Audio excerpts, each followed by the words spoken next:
এই মাটির উপরে দাঁড়াইয়া মদের বোতল নিয়া মাতলামি করেছ। মাটি তোরে যদি চাইতো মাটির তলে নিয়ে যাইতে পারতো, মাটি নেয় না। এত অন্যায় করার পর মাটি তোমার সাথে কোনো খারাপ আচরণ করে না। মিনহা খলাকনাকুম, এখান থেকে সবক নাও।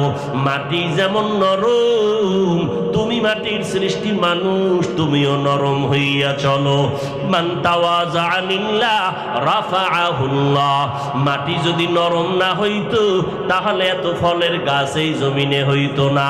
জমিনের মধ্যে যেই জায়গাটা নরম ওই জায়গায় ফসল ভালো হয়, ঠিক নি?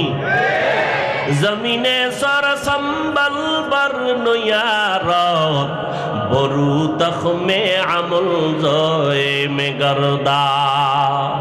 জমিন যেটা নরম ওখানে ফসল বেশি হয়, ফসল বড় ভালো হয়।